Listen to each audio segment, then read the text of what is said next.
Nadreen, आजकल बहुत सारे सरमाया कार ऐसे ऑल्टरनेटिव रस्ते तलाश कर रहे हैं जिनके ज़रिए वो यूरोप में कानूनी रिहाइश हासिल कर सकें। ख़ास तौर पर ऐसे ऑप्शंस जो निस्बतन कम सरमायाकारी में मुमकिन हो और जिनका तरीका बिल्कुल वाज़ेह और डिसिप्लिन हो। इसी पर्सपेक्टिव में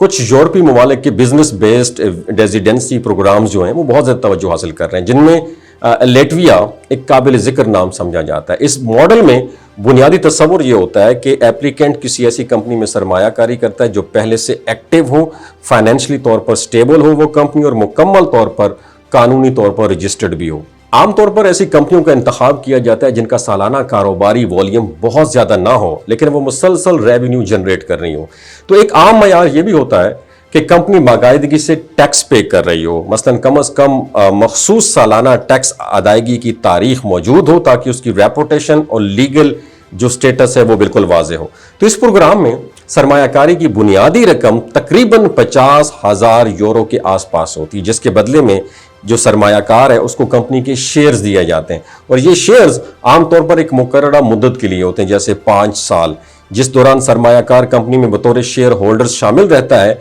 उस दौरान अगर कंपनी प्रॉफिट कमाती है तो सरमायाकार को डिविडेंड की सूरत में आमदनी इनकम भी हासिल हो सकती है, और अगर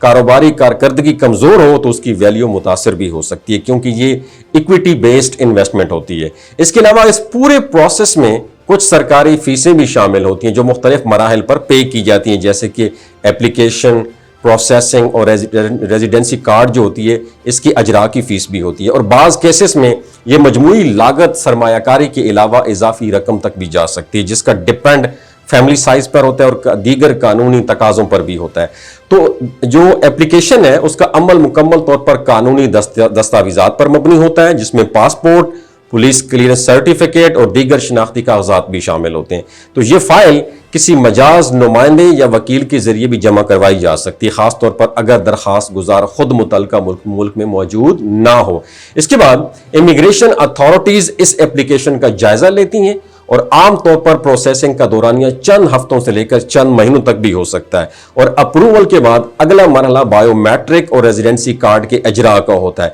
और इस कार्ड की इब्तदाई मुद्दत आमतौर पर 1 साल होती है, जिसे बाद में रिन्यू भी किया जा सकता है, और कुछ केसेस में तवील मुद्दती रेजिडेंसी या मुस्तकिल रिहाइश की तरफ भी पेशरफ्त मुमकिन होती है अगर शराइत पूरी हो। तो इस प्रोग्राम का एक सबसे बड़ा फायदा यह समझा जाता है कि इसके जरिए शेंजन जोन में वीजा फ्री सहूलत की जो है ना सहूलत भी मौजूद हो सकती है, जिससे यूरोप के मुख्तलिफ ममालिक में आमदोरफ्त भी आसान हो सकती है। इसके अलावा वहाँ के निज़ाम के मुताबिक तालीम और मेडिकल सहूलियात तक भी एक्सेस मुमकिन होती है, जो फैमिली के लिए एक इजाफी सिक्योरिटी और सहूलत का बायस बनती है। तो अगर आप लेटविया इसको अपॉर्चुनिटीज इन्वेस्टमेंट अपॉर्चुनिटी जो है ना अवेल करना चाहते हैं तो ज़रूर कीजिएगा। अपना ख्याल रखिए। अल्लाह हाफिज़।